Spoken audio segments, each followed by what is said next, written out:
પછી આપણે ઓલા પણ જઈ આવ્યા. તો આજનો નવા બ્લોગમાં નમસ્કાર સ્વાગત છે તમારું આપણા એક નવા બ્લોગમાં. હવે અત્યારે આપણે દેવમભાઈ અને હવે જાવી છીએ નવત હનુમાનજી દર્શન કરવા માટે ગણપત બાપાના. નહીં તો કેટલા ગણપત દાદાના દર્શન તમને ચોથા ગણપત બાબા દેખાડતા હશો આપણા બ્લોગ થ્રુ. કે આગળના તમે બ્લોગ નો જોયા હોય તો આગળના બ્લોગ જોઈ લેજો અને એને કોમેન્ટ કરજો સૌથી વધારે સારા મારી ગણપતિ મહોત્સવની મૂર્તિ કઈ જગ્યાએ છે, બરોબર? તમે પણ આવજો દર્શન કરવા ત્યાં. હા, સરનામું આપણે લઈ કેવી છે તમને હારી હારી. ગણપત બાપા સાનિધ્યમાં પ્રદીપભાઈ, આપણા ગોરભા, દેવમભાઈ, ચિરાગ કાકા તો આપણે અરે હોય જ તે. આપણા ભોલુભા વ્લોગ, સાયકલ યાત્રા, આપણા હરિભાઈ.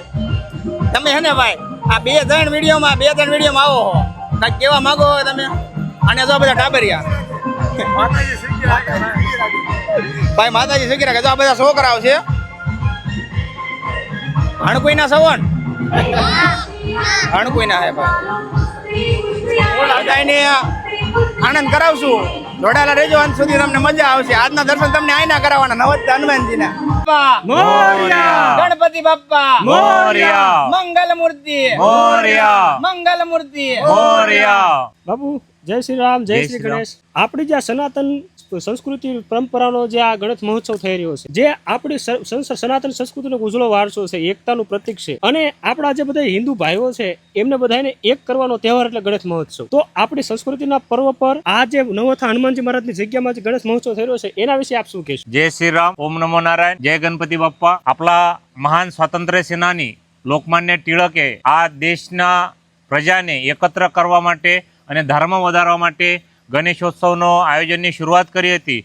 અને એ ગણેશ મહોત્સવનો સ્વરૂપ અને પ્રારૂપ આજે આખા વિશ્વમાં ફેલાવેલું છે. ગણેશ ઉત્સવનો મૂળ જે હેતુ છે એ સમસ્ત સનાતન ધર્મીઓને એકત્ર કરવા માટે અને ધર્મને પ્રાબલ્ય મેળવવા માટે આ ગણેશોત્સવનો ખાસ કરીને આયોજન નિયોજન કરવામાં આવે છે. હું શ્રી નવહત્તા હનુમાનજીના મહંત શ્રી નિર્મળાનંદ સરસ્વતી આપ સૌને શ્રી નવહત્તા હનુમાનજી મંદિરમાં ગણેશોત્સવ કાર્યક્રમમાં નિમંત્રિત કરું છું. અમારી આ જ્યાં 8 વર્ષથી ગણેશોત્સવનું સરસ મજાનું આયોજન થાય છે. ગણેશ ઉત્સવમાં રોજ સવારે 10 વાગે આરતી થાય છે અને સાંજે 10 વાગે આરતી થાય છે. સાંજના આરતીમાં ખાસ કરીને 2 કલાક સુધી લગભગ બહેનોના રાસ ગરબા થાય છે, જેમાં 1000ની સંખ્યામાં બહેનો રાસ ગરબા લેવામાં હાજર રહે છે. પ્રસાદી, આરતી તથા વિવિધ સત્સંગ અને વિવિધ કાર્યક્રમોને આની અંદર સમાવેશ થાય છે.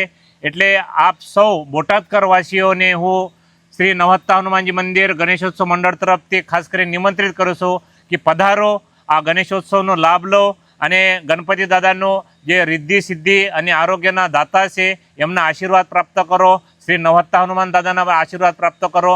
ઓમ નમો નારાયણ, જય શ્રી રામ. ગણપતિ બાપ્પા મંગલ મૂર્તિ, ગણપતિ બાપ્પા મંગલ મૂર્તિ.